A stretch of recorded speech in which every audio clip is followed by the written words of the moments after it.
Good evening. This is night 4 of my April trip report and likely the last installment here. I am sitting on my balcony at Animal Kingdom Lodge. Maybe you can hear some of the night sounds from the savannah here. This is my favorite Disney resort, and wow, it's always so good to be here. I want to tell you how I got this room. This was a last-minute addition to the trip. I do that a lot, like shuffle the trip around at the last minute. I don't know if that's a normal thing that everyone does, but I'm always wanting to add another day or upgrade my flight or, I don't know, mess around with the trip. Anyway, I was really hankering to visit Animal Kingdom Lodge because, like I said, it's my favorite resort. So I looked for a night at the end of our trip where I could add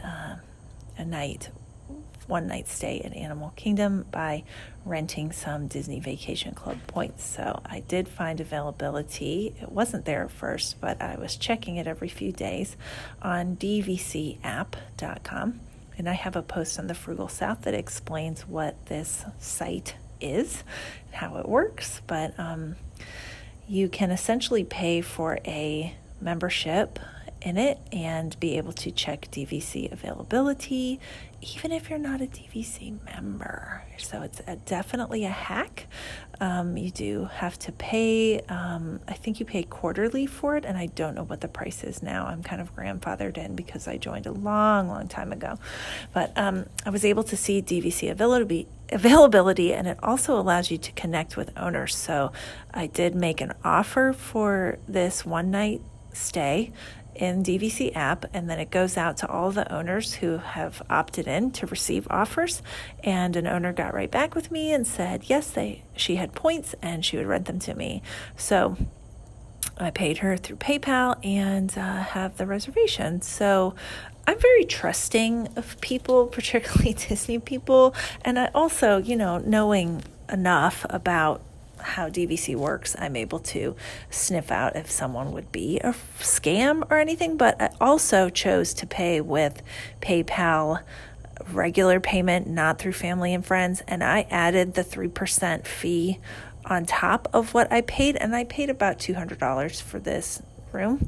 This is kind of a more expensive time of year to stay at DVC because it's springtime. The weather is perfect right now. I mean, really perfect. This whole time we've been here, it's not rained. It has not been too hot. It has not been too cold. I mean, you could not ask for better weather in Florida. It's not really that humid yet, compared to September or October where it's so humid. It hasn't really gotten that humid yet here. So it's just an amazing time of year. So you're really paying kind of a weather tax and pay more this time of year to come. But I did pay her via PayPal. So if something went wrong, I'm covered by PayPal, buyer protection, in the event that something crazy happened and I got here and there wasn't a hotel or whatever, wasn't a room in my name.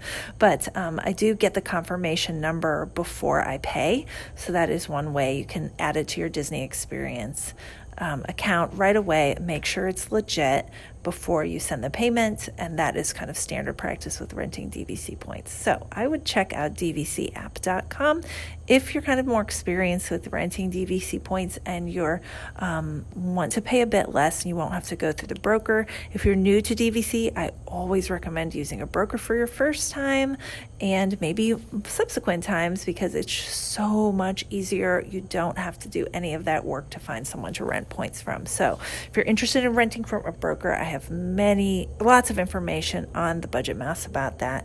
You can just go to the budgetmouse.com and search for rent DVC, and you'll find lots of information. But anyway, we hung out at the pool today at Animal Kingdom Lodge, and we went to both pools actually. There is some stuff not open here at Jambo House, so we're staying in a standard view studio villa at Jambo House. And if you're not familiar with Animal Kingdom Lodge, there is Jambo House and there is Kidani Village.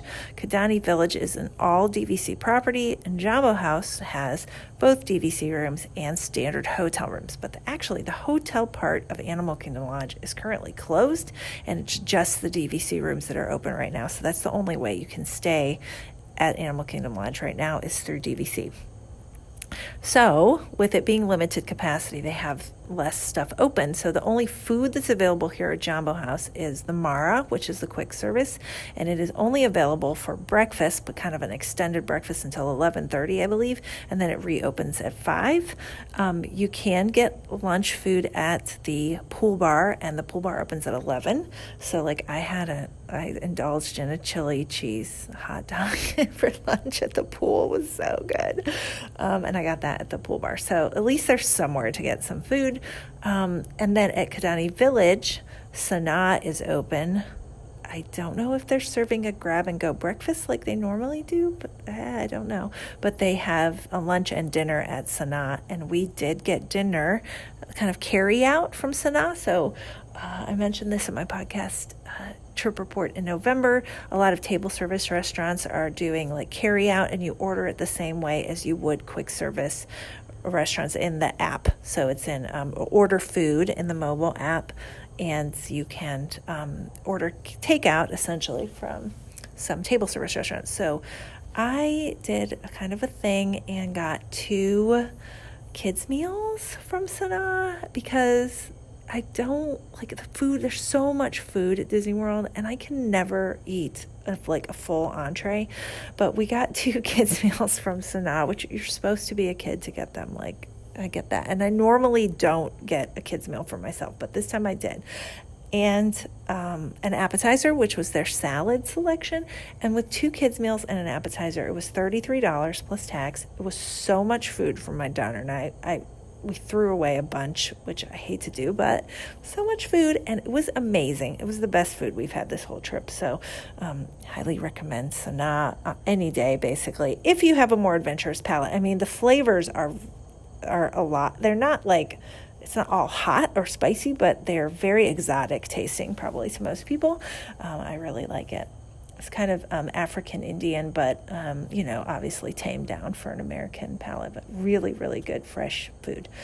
And that's about it here. So, one other thing is that I had a standard view room, but there are many standard view rooms at Animal Kingdom Lodge villas that have a partial Savannah view where they can't sell it as a Savannah view room because people would complain that it's like they don't have the full Savannah view.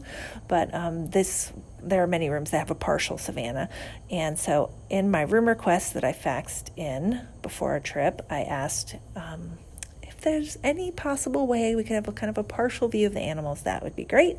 And I got that. So we have kind of a view of a side of the Savannah, and it's like a holding pen area. But we were able to see some wildebeests and hoofstock and birds from our balcony, which is really just a bonus because we had a standard view room, which is supposed to be the pool or parking lot. So that is something you can do. If you have a standard room, you can request a partial Savannah view. I always just say, if we could see a few animals in the distance, that would be so magical. And it usually works, though. It hasn't always worked, but I'd say about 80% of the time it works. So that's it. And thanks for listening to my rambling about our recent trip here. And I hope to get back with another podcast episode soon. Thanks.